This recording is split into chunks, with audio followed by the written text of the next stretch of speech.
Hello and welcome to episode 8 of every single sci-fi film ever. I'm Aisha Khan. First of all, I want to mention that I'm deciding to do a little bit of science fiction reading. You can find out a bit more about that at the end of the podcast. Secondly, thank you again to everybody listening. I am so overwhelmed.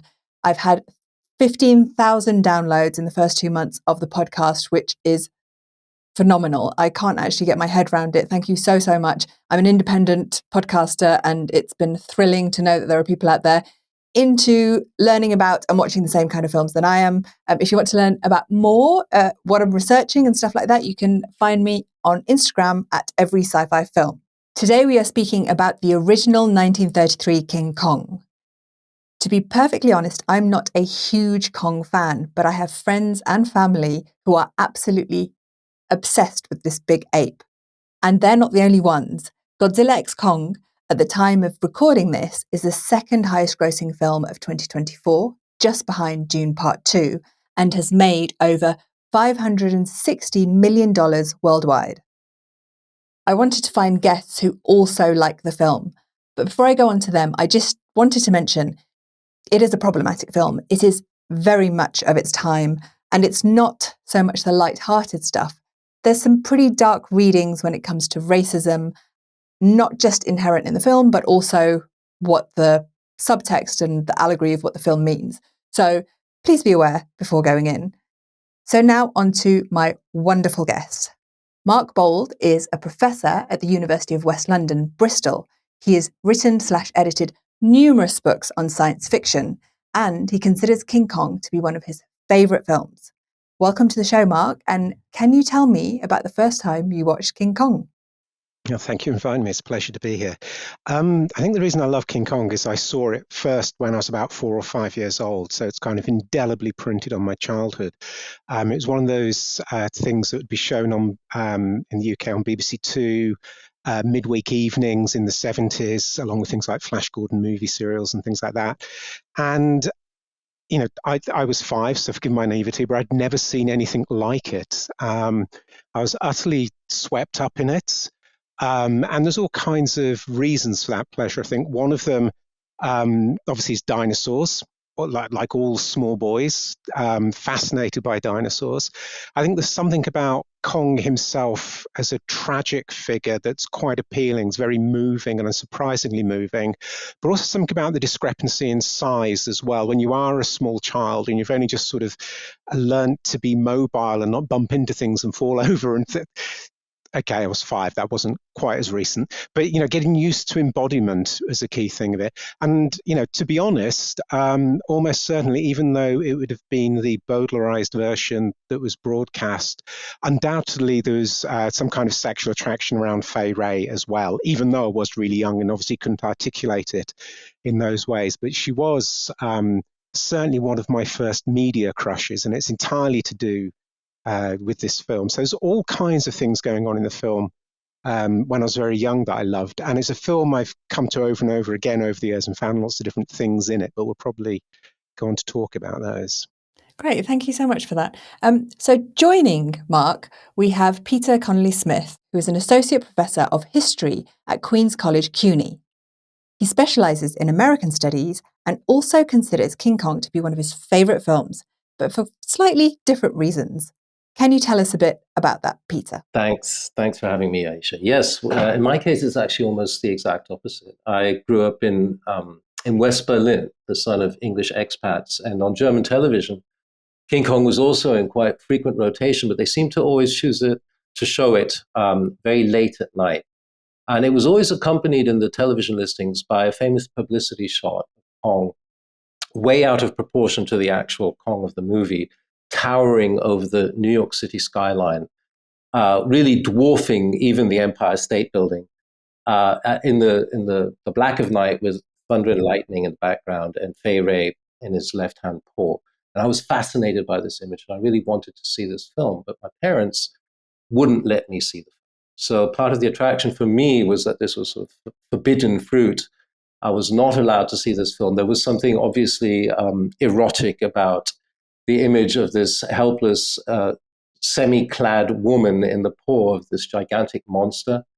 But I think I was most attracted to the what seemed to be this monster running amok in a city. And that trope of the city destroyed by a larger than life creature from the past was one that fascinated me. I'd read Arthur Conan Doyle's The Lost World as a young boy, and I could immediately sort of sense the affinity between these two texts, even though I wasn't allowed to watch Kong. I think it was doubly ironic because my parents were real cinephiles, and they took me to a lot of art house movie theaters, and we looked at a lot of black and white 1930s Hollywood studio era films as a family. And but probably they thought that the family friendly fare of screwball comedies and musicals, Fred, Ginger, Cary Grant, these all household names, was somehow more suitable for a young boy than the horror of Kong. And the irony there, of course, is that when I finally did see Kong, probably around the age of 13 or 14, and loved it, and it really delivered, it's not horror, right? It's awe. It's not. You're not scared by Kong. You're thrilled by him. It is. So maybe they misread the kind of text they thought it was, or maybe it was just past my bedtime, which was the actual excuse they used. But in any case, when I finally saw Kong, it delivered on every level, and every one of its set pieces are so wonderful, both on Skull Island, but especially in New York City. And that's the part of the movie that sort of remains the most fascinating. It's interesting, actually, because I don't consider myself a huge fan of Kong, but it's actually, I wasn't bored for a single second. It's very pacey, and it does, like you say, it delivers. Can we talk a bit about the fact that it is pre-code? Because that's been mentioned occasionally on the podcast. Can you explain what pre-code is and how it affected this film? The Hays Code was a voluntary form of self-censorship that the studios submitted to around 1930-31 after repeated complaints from various decency leagues in American society. The code was introduced but not strongly enforced during the early 1930s. And I think Kong falls into that gray area where officially the code was in action as of 1931, I believe. Kong is 1933. But if you look at the film, both Mark and I noticed, the way Fay Wray is obviously sexualized in this film. It's clearly the code is not very strongly enforced for King Kong. Yeah, and I'd say add to that as well that this kind of mode of self-regulation also existed because individual states and cities would have censor boards who would order cuts from films, often without then reinstating the footage that was cut, so you're getting damaged prints circulating. And so the Hollywood decides to regulate themselves according to this code as a way of preventing that kind of damage being done to their films, their property. And it's not just the sexualization of Fay Wray that's cut, it's also the character of Kong gets changed. He's much more violent. We see him in the full version of the film stamping people into the ground, biting people in half. The footage in New York where he goes to the wrong hotel room and pulls the blonde out because all blondes are interchangeable, apparently, then realizes it's not Fay Wray's character and discards her. All of that gets cut, and it only starts being edited into the film, restored to the film in about 1969-70, but from really ropey prints, from 16mm prints and so on. There's a major issue in the 80s where they found better footage, and then finally a fully restored digital 4K print with an overture, I think comes out in 2005. So for a large chunk of the film's existence, the version people saw was not the version from 1933. It was the one that's recut in 1934. So this film, King Kong, was thought up by Merian Cooper. I hope I'm saying his name right. And then it was shot by Ernest Schode. How do you say his surname? I always go with Schoedsack. They both seem like these, they've got adventurous lives. Cooper is a pilot, and Schoedsack has gone off to be a cameraman during the war. And it's very, very representative of that kind of early explorer, adventurer kind of ideal that kind of was present at the time. They were real adventurers. They were real characters. jacks of all trade, who Cooper, as you said, was an aviator. And he was somebody who wanted to go out on expeditions and travel the world and see the places that were furthest from civilization. It's really unbelievable when you read about these guys, that the kind of life they led prior to their movie careers, and then they became part of this briefly in vogue genre of the travelogue, which was a thing in the 1920s during the silent era, where especially the moneyed classes would go off on these expeditions with huge entourages of porters and and cooks and manservants of all kinds, and they'd travel into deepest, darkest Africa and the South Asian subcontinent, and they'd come home with reels and reels of footage. And that's really how Cooper and Schoedsack got their start in the film industry. And I think, Mark, you can explain a bit how the film is kind of self-referential in the way that it talks about these people like the filmmakers within the film. Absolutely. So they're two famous ethnographic documentaries, travelogues, whatever you want to call them. A Grass from 1925, where they join a seasonal migration of 50,000 people from basically what's Ankara in modern-day Turkey to the east of Iran. As this migration happens, all these people and their livestock to find pasture for their livestock. Ruth Rose, who Schoedsack marries and becomes a screenwriter of Kong, is on these expeditions with them as well. And then Chang, which is set in northern Thailand, is much more heavily fictionalized, but it's about the life of an everyday farmer as his battles with, and this is where the fictionalization sort of comes in, tigers and leopards. There's a giant elephant stampede at the end. So they're out there filming experiences in parts of the world that regular folks just aren't going to get to see unless they see them on film. But they're also realizing that just documentary footage isn't enough. They need to start shaping narratives. And because one of the complaints that's made in the film about Carl Denham's films is he makes those kinds of films and there's never a romance in them. If there's a romance in them, if there are characters in them, then the film would be successful. So the expedition to Skull Island is basically Cooper and Schoedsack's own kind of filmmaking going on. And that really comes together very strongly in Kong, as it's a film about filmmaking. And of course, Cooper and Schoedsack do actually appear in the film as well. They're the pilot and gunner who finally kill Kong in the final reel. Very interesting. I wanted to, before I get to racism, I just wanted to talk about, Peter, you'd said that you're quite interested in the fact that this was a film made in the Depression era, and that's a part of history that interests you quite a bit. Can you talk a bit about that context, please? The film was tremendously successful. It kind of saved RKO in 33. RKO was not doing too well that year. It was their most successful film by far. And in fact, according to most accounts, it was the top grossing film of 1933. And they built that into the publicity campaign. It was premiered at Radio City Music Hall, which was owned by RKO. Back then, the studios owned their own theater chains, and that was sort of the prestige theater in New York City that RKO owned, along with entire chains throughout the nation. And on one of the earliest King Kong film posters, which consists only of text, it says something to the effect of no money, so a direct nod to the Depression context of the times. Yet King Kong took in more than, and then they give the box office returns. I think it was close to $70,000, $69,000 plus change in just 3 days or 4 days, and March 2nd, 3rd, 4th, 5th, 1933. So this was the pre-release. This was the actual premiere.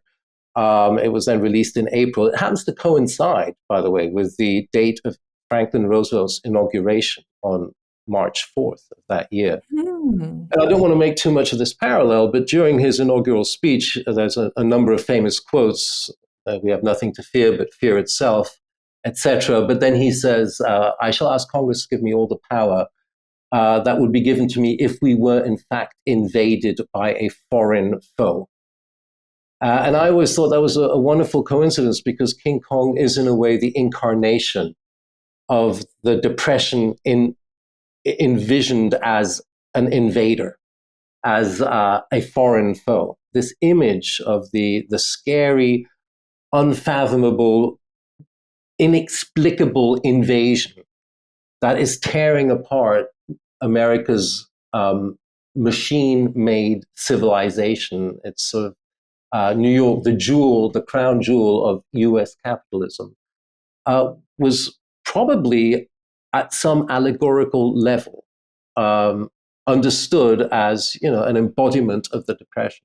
A film historian by the name of Ethan Morden wrote in a very nice book about the studio era that the importance of Kong climbing the Empire State Building is not so much that he scales it, but that he is brought down at the end. And that in a way restores confidence in America, because the Empire State Building, of course, being the prime exemplar of American capitalism during the 1930s. And so I've always been fascinated by that particular subtext and that kind of reading, which is generally not one that you hear about. But going back also, if I may, to the meta element, to me, another really important scene is the one on the ship before they reach Skull Island, where Denham, who the film director character in the movie, the adventurer come film director, who is an obvious stand-in for Marion Cooper himself, instructs Anne Darrow to play for the camera and sort of smile, and then he asks her to sort of display terror. One imagines that Steven Spielberg, as a film student, I'm sure he saw King Kong. He probably learned from that scene that by withholding our first sight of the monster and building up suspense, you make that first sight that much more powerful when it finally comes. And so having her enact terror before she's even met Kong is such a great scene. And at the same time, another one in which she is objectified and sort of made to be looked at. Just to quickly describe the scene, it's Anne Darrow, which is the character Fay Wray plays, and she's standing there and she's being directed by Denham, who is a film director.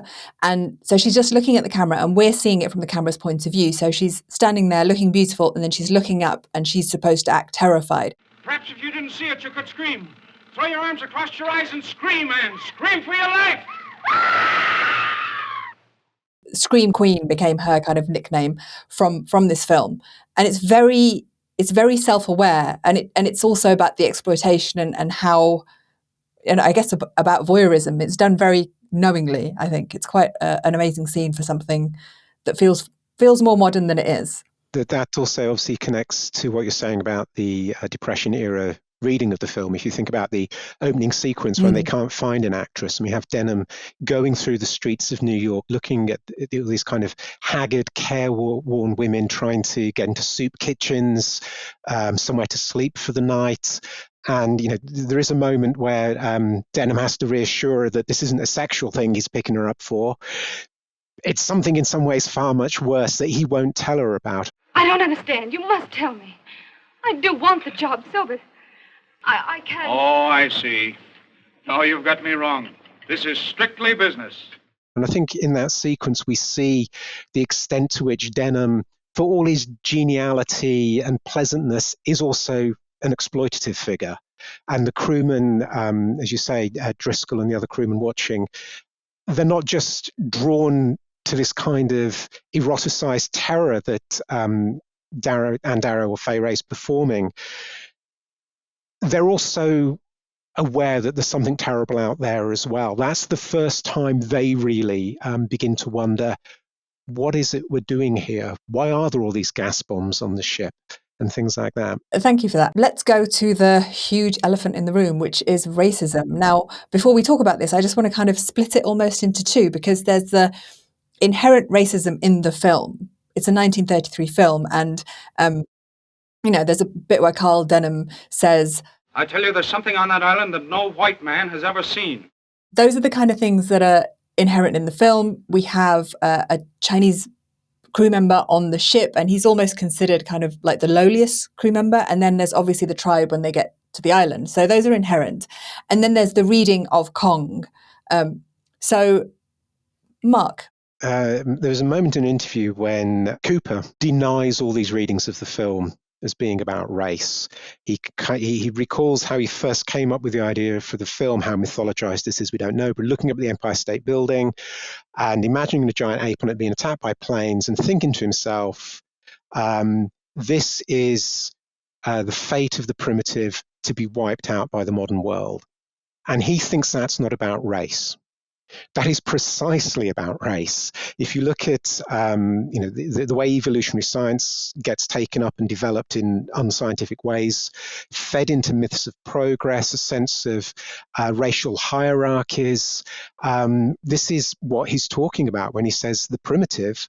He's talking about people of color from other parts of the world. That is precisely about race. So when evolutionary science gets mapped onto the Western mythology of progress, we get this worldview developing, particularly strongly in the 19th century, that people of color from other parts of the world are actually leftovers of early stages of human development.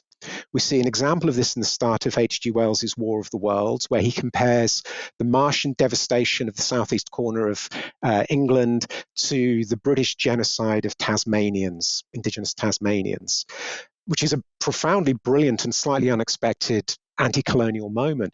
But then he goes on straight back into that racist mindset without thinking to imply that the Tasmanians were bound to die anyway because there's kind of primitive leftover. You read Joseph Conrad's Heart of Darkness, going into Africa is traveling back in time. These other parts of the world as representing the past, and there being some kind of inevitable evolutionary / developmental process whereby white, usually Northwestern Europeans, are the pinnacle of civilization. So that's all there in the film. It explains why the racist stereotypes are there unthinkingly, both of Charlie the Cook and of the Skull Islanders. So we have, it's mapped out for us when the chief of the Islanders offers, I think it's 6 black women for this one blonde woman. So you're seeing this kind of racial hierarchy and valuation going on and being projected onto the world as if it's natural and normal. And that, of course, runs throughout the film. There's no getting away from it.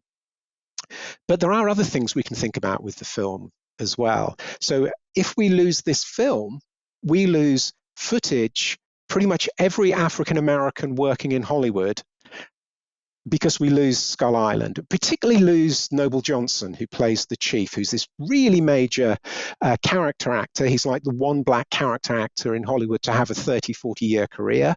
In 1916, he set up one of the very, very first black film production companies with his brother called the Lincoln Moving Picture Corporation, and started making what were called race films, which are films made by African Americans for small African American theaters. They weren't shown in white theaters or anything like that. And he's a key figure in the history of Hollywood. We start taking out all the racist rubbish he has to do. We lose the record of this tremendously important figure. And the other thing to think about with trying to assess King Kong is quite how popular it was in black neighborhood theaters. That long stretch I was talking about between the original release and the 52 re-release, one of the places it played was in black neighborhood theaters, and black audiences loved this film. Not uniformly, of course not. And I think part of it is they see in Kong, and we can see Kong representing some kind of moment of anti-colonial revolution, some kind of moment of people of color standing up for themselves and bringing havoc to the heart of New York. And so although we have the tragic death of Kong, up until that moment, he's colonial payback. So I think he's a tremendously appealing figure as well. Interesting. Any thoughts on that piece? Just a few quick thoughts. I mean, Mark pretty much maps it all out very well. The German title for this film, going back to my initial exposure to it in the TV listings as the text I was not allowed to watch, was King Kong und die weiße Frau. King Kong and the white woman. Oh, So wow. very self-consciously foregrounding that racial subtext. There is this black social critic and theorist called Manning Marable, who wrote an essay called, I think it's called Man with a Movie Camera, which is itself a nod to a famous Soviet era documentary film. Um, and his point is that, the power of representation is really, race is also in a way sort of always subject to the power of representation. And his punchline, and he refers to Kong in particular, is that the man behind the movie camera is in the end, in the sort of studio era, always a white man. And it's the white man always has the power and the last word on how to represent race. And in King Kong, that's literally the fact, because Carl Denham is the man behind the camera. But other than that, I would also add that another interesting actor of color in this film was Stan Clemento, who plays the witch doctor, the only other character who has developed even a little bit among the tribesmen. And he was actually a Native American of South American origin, who was famous as a vaudevillian knife thrower. Apparently, he'd once gone out himself into the streets of New York looking for a woman who would be willing to be in his act and be the woman that he throws daggers around. And so he shared that story with Cooper, and that's what, according to the myth anyway, then led to the idea of Carl Denham going into the streets of New York to cast the role of Ann Darrow. Personally, though, going back to the way Aisha introduced this topic of race, it is so garden variety racist, the kind of racism shown in this film, when you put it into the larger landscape of 1930s racism in Hollywood, that I've always found it not really that remarkable as an aspect of the movie, because it's just standard. Sadly, very common. Yeah, it does not excuse it in any way, but I don't find it to be one of the most prominent features of the film in my interpretation. I think it's also worth a little bit more context about the film as well. So these kind of readings of race in the film would have been accessible to contemporary audiences. The film comes out while the Scottsboro Boys trials are proceeding. This is a group of 9 young black men who are hoboing on a railroad car. They get in a fight with some white guys who are hoboing and throw them off. Those white guys then report the black guys to the police. The police come to arrest them and find there are 2 white women with them. The 2 white women claim, when they've been arrested as well, that they've been raped by these young men, who range from, I think the youngest is 12, the oldest is 19. Eventually, one of the women in one of the later trials does actually admit to making up the story that they were raped. It's believed, but not definite, that the 2 young women were actually prostitutes and that they were guilty of breaking the Mann Act. They'd crossed a state border for immoral purposes. These young men, when they're eventually sentenced, their sentences range from 75 to 105 years. One of them finally gets the death penalty. Initially, they're all given the death penalty, but that's overturned. 4 of them, the 4 youngest, released on the grounds that they've already spent 6 years as children on death row being treated as adults. 2 of the ones who are in prison do eventually escape. And it took to 2013 for them to be pardoned. But the trials itself, the series of trials, was a flashpoint of media attention. All that's going on in the news when King Kong is initially circulating. Wow. Yeah. It's also worth what Peter was saying there about it not being the most racist film. There's an argument that the reason the film was actually greenlit was because of the success of an earlier, very low-budget film called Ingagi from 1930. It's a hoax ethnographic film that basically steals footage from a 1915 film shot in Africa by one of these rich people going on an adventure in Africa and bringing back a record. I think it's called Heart of Africa. Steals footage from that, films some footage in Los Angeles Griffith Park Zoo with African-American women, and then claims to have a documentary about an African tribe from the Congo of women who worship gorillas, have sex with them, and bear their children. The cost of this film is at the most in tens of thousands of dollars.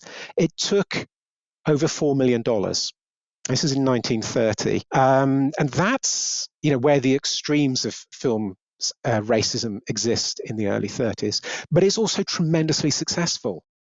Okay, that was a pretty heavy section. I wanted to move on to the themes of Beauty and the Beast, and the idea of masculinity and femininity, and the idea that in the 1930s there was a movement of returning back to nature as the future and buildings and technology was moving forward, that men could go out and hunt and keep themselves manly. This idea of masculinity, what do you think about that, Peter? Well, the Back to Nature movement was indeed this Depression-era 1930s phenomenon that some film critics, Andrew Bergman is a screenwriter who started off as a popular film historian, and he wrote a nice book called We're in the Money about 1930s cinema and the various genres and how they were all, in his reading, responses to the Great Depression. And his take on King Kong is specifically in that context, that Kong is somehow responding to this back to nature movement, and that Denham represents sort of a frontiersman, and the whole back to nature movement and the idea of self-sufficiency and hunting for oneself was perhaps indeed a way for Americans to process and find some kind of remedy for the Great Depression and the fact that they were doing very poorly. And so certainly I think Denham represents a sort of exemplar of American masculinity, the white explorer / frontiersman. The film definitely plays very self-consciously with this idea of a self-sufficient man must beware the temptations of the wiles of femininity. And Jack Driscoll, the first mate who becomes the love interest for Anne Darrow, he actually holds a little speech when they first meet, and he's very reluctant at first to embrace her presence on board. He says, women are nothing but trouble. And he explains to her that, whenever a woman enters the equation, everything just gets muddled and muddied, and you're less of a man. And next thing you know, you're making the wrong decision. You think I'm going to fall for any dame? I never knew it to fail. Some big, hard-boiled egg gets a look at a pretty face, and bang, he cracks up and goes sappy. Now, who's going sappy? Listen, I haven't run out on you, have I? No, you're a pretty tough guy. But if beauty gets you, That's the thing, that we can be great and we can be men, but then, a woman will come along and make us weak. And it's interesting because it's the idea that you become civilized, and that's a weakness, whereas you can just go on and carry on being really masculine, and you won't fall to weakness. And of course, at some level, that's what happens to Kong himself once he falls in love with Anne Darrow. It's sort of this is the weakness that will spell his undoing in the long run. And that sense of civilization as contamination, as weakening, it runs throughout the Western genre. It's always, always being organized about this confrontation between the wilderness and civilization is the danger. It leads into this kind of colonial buccaneering of Teddy Roosevelt. It leads into the sort of massive popularity of Frank Buck, the big game hunter, who becomes a kind of celebrity. And as I say, it runs throughout the Western as well. So on the one hand, the frontier, the sort of the unattainable, just beyond the horizon wilderness holds the promise of great riches and bounty for those who dare go where no man has gone before, etc. And there is something just contaminating and corrupting about civilization. But on the other hand, the frontiersman who goes into the wilderness brings civilization in his wake. So there's always that tension between, the wilderness is good, the wilderness offers regeneration and rebirth, but on the other hand, by going there, we are diluting and polluting it.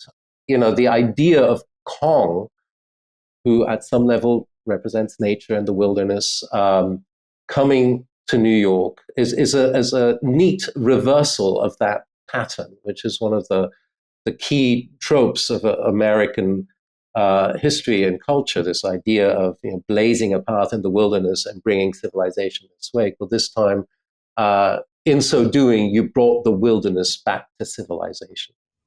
And ultimately, and again, for me, it comes down to this confrontation.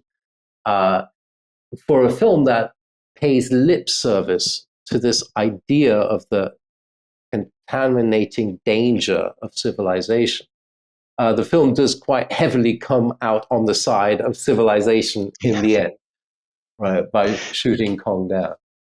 So I'd never thought of that before. One of Cooper's last producer credits is John Ford's Western The Searchers, which now you settle that just looks like a remake of King Kong to me, but with John Wayne instead of a giant ape. Very interesting. Okay, so a part of it I also think is just the adventure element. And I think it's quite interesting that Merian Cooper was made an honorary Boy Scout at the age of 34 in 1927. So there is this element. When I watched it, I could just imagine the younger tomboy me just thinking, this is great, I'm going to go on an adventure. Always an adventure, which I would survive, but it just has that kind of boyish quality all the way through. I think that's quite an interesting part of it, because all the exploration and all the going back to nature, it's supposed to be about masculinity and manhood, but it just feels quite boyish in a way. Yeah, thinking back to your very first question about why I liked it, in that context, it is very much a group of boys going off and having an adventure together. I wonder whether that sense, the part of my pleasure from the film was also really, really prepubescent boys gang together. Definitely. I mean, all the elements of the setup, right? The mist-shrouded docks of New York, the map, the mysterious trip, the map that Denham somehow got from a dying person who got it from a Norwegian captain, the name of the island, everything, the idea of some kind of lost world behind a wall. It's all a very boy's own kind of adventurous. It dovetails very nicely with this idea of exploration and Teddy Roosevelt and going up the Amazon River and Tintin comics. All those elements of a young child's, and especially a young boy's imagination are. I think it pushes all those buttons. Okay, so let's go on to the special effects, which were groundbreaking at the time. Peter, should we go with you? Sure. So the special effects in this film are amazing, and I really do think that the film holds up extremely well, even by today's standards. Even I show numerous scenes to my students, not only the climactic New York sequence, but also a couple of the T-Rex fight and the tree log fight. I mean, these are so well executed. So what they did is this is all achieved through stop motion animation. And even today's generation of students, completely jaded by green screen and CGI, they are caught up in the excitement of it's pure cinema. Every digit of Kong's little hands could move, of his fingers, and they were moved frame by frame. And as there are 24 frames per second in motion pictures, that means you have to basically come up with 24 different individual movements per second of screen time for Kong. And so it would take up to a full day's work to capture about 20 to 25 seconds of film. Wow. So it took forever to animate these sequences. And then you had to integrate through optical printing Fay Ray and or the crewmen into the scene as well. The way they achieved that is they would block out part of the celluloid so that a certain portion of the frame would remain unexposed, and later in a double exposure, they would then integrate the live footage of the crewmen or Fay Ray responding or reacting to the situation. Sometimes it's not quite perfect. You can see they're not It's looking. surprisingly done well, though. Like, as in, when I'm watching it, I'm trying to see where those lines might be. And it is actually quite difficult to spot them. I mean, sometimes it's really obvious, and sometimes you can tell that they've got, like something playing in the background and there's some kind of rolling screen that they're walking through. But a lot of the times it's very, very difficult to spot the special effects, which is, for a film that's soon, what is it, 90 something at the moment, is really impressive. It does have a range of innovations going on there as well. So in the fight against the big snake creature in Kong's cave, you're also getting miniature back projection while they're doing the stop motion animation. So back projection we're familiar with, the bit when they're walking around the dinosaur and they're on the treadmill and it's rotating behind them. We know that. But to actually manage to get miniature screens on the miniature set and project onto them was just absolutely not been done before. And that's not the only innovative thing going on in this film as well. We have this astonishing soundtrack with Murray Spivak's sound effects. So for Kong's roar, he's recorded lions and tigers, mixed them and slowed them down. To get Kong beating on his chest, he has a guy with a microphone pressed against his back while Spivak's hitting him on the chest with a drumstick. There's all that going on. It's also the first feature-length American movie with a musical score. It's the first score to record on 3 tracks rather than 1 track. You have a track for the dialogue, a track for the sound effects, a track for the music.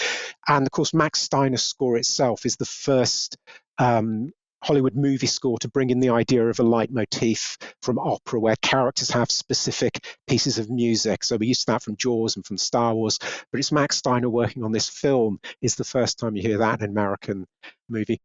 Closer look at the log sequence, right? So as Kong kidnaps Andaro and takes off for his mountain lair, he basically gets rid of most of the crew by throwing them off the log. And Driscoll, the first mate, who's going to save Andaro in the end from Kong, but Driscoll then fends off Kong's paw with his knife.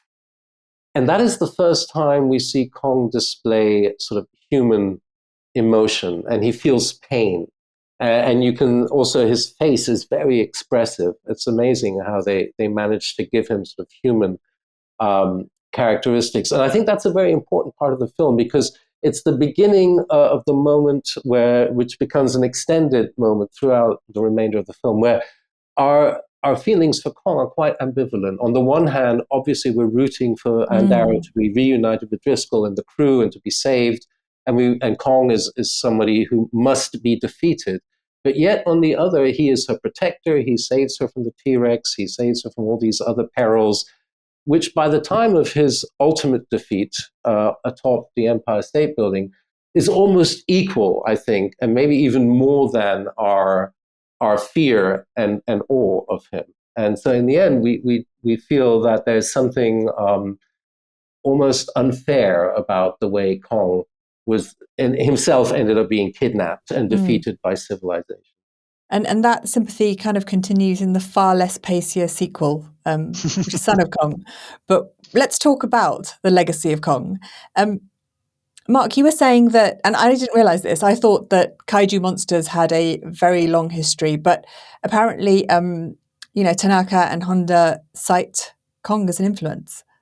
Yeah, absolutely. And again, it's that 1952 reissue. So Honda had seen that reissue of Kong and a film called The Beast from 20,000 Fathoms, an American film about a dinosaur that's woken up by a nuclear blast. It's very, very loosely based on a Ray Bradbury story. The story is he was returning home and thinking about these films, and it's that process which led to him to come up with Gojira, who the 2 words the Japanese words for gorilla and whale joined together, and Godzilla is created. And for people who haven't seen it, the first Godzilla film is just devastating. It's a film that's really, really seriously trying to process the grief of the Tokyo firebombing by the US Air Force and the destruction of Hiroshima and Nagasaki, about Japan's position in a world where the American occupation of Japan is just ending, where nuclear tests are going on in the Pacific. And it's a heart-rendingly sad film. Of course, if you see the American sort of tweaked version of it, Godzilla, King of the Monsters, all of that is stripped out of it, and you're given Raymond Burr wandering around Japan as some kind of mild compensation. Godzilla was successful in Japan. It led to one sequel, Godzilla Raids Again, the following year in 55. Then Godzilla King of the Monsters, the Americanized version, is released in Japan and is a big hit as well. So Toho start trying to figure out what they can do with this intellectual property they own. And it's not until the 60s that I think 62, they relaunch Godzilla. And of course, it's King Kong versus Godzilla. They license King Kong to fight Godzilla. King Kong also gets another Japanese film where he fights Mecha Kong, who's the robot version of Kong, taken from a Japanese-American cartoon series, The King Kong Show. But yes, so the influence of Kong is very, very directly there in Godzilla and the subsequent Kaiju movies. And giant ape movies have this kind of interesting spotted history as well. So there's this 1961 British film called Conga, which ends with him climbing the Houses of Parliament, if I remember correctly. Cooper and Shootak in the late 40s had made Mighty Joe Young as well, another not so giant gorilla movie, and Ray Harryhausen does the special effects for that. And he's one of the many people who keeps trying to restage the Kong versus T-Rex fight. So there's even a Cyclops versus some kind of mythical lizard creature fight in one of the Sinbad films, where they're trying to restage that key moment. And Kong remains a circulating property in all kinds of ways. So in the mid-70s, we get this burst of Kong movies. We have the John Guillermin remake, the big American remake, which ends at the top of the World Trade Center. In the same year, we get a South Korean-US film called Ape, which says on the poster not to be confused for King Kong. And I just wanted to quickly jump in, because the copyright issues, and I'm going to leave something in the show notes because I just found it really interesting. The copyright issues are really interesting because Merian Cooper claimed that he never gave away the rights, and they didn't believe him until after his death. So I'll leave that in the show notes, but sorry, carry on. Sorry, where were we? 76, yes. So we have this South Korean-American co-production, Ape, where, because it's the year after the Jaws, the giant ape also fights a giant shark. We've got the Shaw brothers in Hong Kong, who make the Mighty Peking Man, another giant ape creature, and the tiniest fur bikini you'll ever see in one of these films, worn by the very blonde leading lady. And probably the best of that cycle is a British-German sex comedy co-production directed by an Italian called Queen Kong. It's a sex role reversed version of King Kong. It was immediately removed from circulation because Dino De Laurentiis claimed it was infringing on the publicity of his version of King Kong being made in the US. Lots of jokes about feminism, which aren't anti-feminist jokes. Queen Kong climbs Parliament and eventually sails off down the river with Ray Fay, her love interest, played by Robin Asquith. So, there is all these wonderful versions of it. And then, of course, we get to the 2005 and Peter Jackson, and then the Monsterverse versions. So it's an IP with a tremendously long history. Absolutely. Peter, can you explain why it's so popular? And also talk a bit about the legacy. Well, and another part of the legacy is, of course, the whole Jurassic Park franchise, right? So this film is not only notable as having introduced character of Kong, who reappears in so many guises, but also is one of the first of the dino movies, and therefore spawns that whole subgenre, which includes 1 million years BC with Raquel Welch and various attempts to use real-life lizards, spliced, intercut, cross-edited with humans, which is incredibly transparent and cheesy.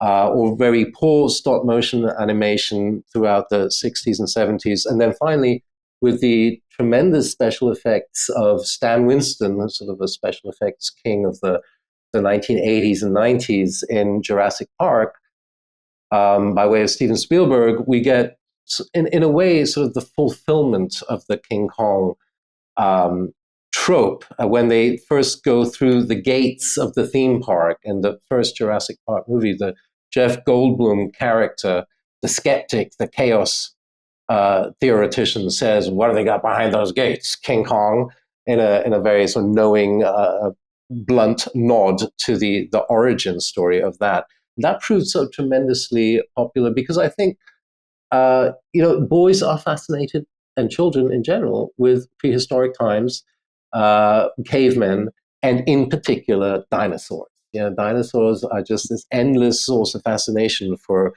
young kids, and I think King Kong is definitely an important text in that trajectory, that related genre of films. Okay, thank you so much for that. A quick, concise conclusion from you guys, please. Honestly, pure cinema. I think that is an important aspect of this film, that it is really pure cinema where you're just knocked out by the spectacle of it all. And in my book, one of the greatest films ever made. I would absolutely concur with that sentiment. And if listeners haven't seen it, watch it now. Don't listen to us. Watch the film and let yourself be taken by it. Something to recommend for the listeners. I think there are a couple of really good books. There's a book, a coffee table book from like 1975 by Orville Goldner and George E. Turner, which you can still find copies of. It's The Making of King Kong, and it's about the 30s version. It's just lavishly illustrated. Are you about to hold up a copy of it? It looked like you were reaching for it. Yeah, this is It's just beautiful. And this is the original from the 70s. It has been reissued with a new foreword, and I haven't seen that. It's very affordable. You can get it from your vendor of choice. But it lists the same authors and then apparently a new foreword and lots of new appendices. But it's a wonderful book. And I think this book came out in the larger context of the publicity campaign around Dino De Laurentiis's late 70s version. And so that reawakened a lot of interest in the original Kong. So there were quite a few sort of coffee table books that came out around this time. But The Making of King Kong is by far the best, I agree. It's just beautifully illustrated as well. I remember the first time I saw it in the library and opening it, and just these kind of pre-production sketches, and so just astonishing. Brilliant. Thank you so much for your time, guys, and for being on the show. Thank you. It's nice to talk about Kong. It was a great pleasure. Thank you for having me. Great to have you on. That's the end of this episode. Next episode, we'll be talking about H.G. Wells' The Invisible Man, and I will leave details in the show notes where you can watch that. If you have enjoyed the show, please leave a rating or a review on your favourite podcasting app. In regards to the reading, I've decided I'm going to start reading a few science fiction short stories, and if you'd like to join me, please come on over to my Instagram page at Every Sci-Fi Film. I'm going to begin with Ursula K. Le Guin, who every single sci-fi person I speak to seems to adore, and I have read absolutely nothing by her. The Ones That Walk Away from Omelas is 5 pages long. I have a busy life, and I'm sure many of you do too. But 5 pages, if you can squeeze it in and you're interested, come and join me. Thank you so much. Bye-bye.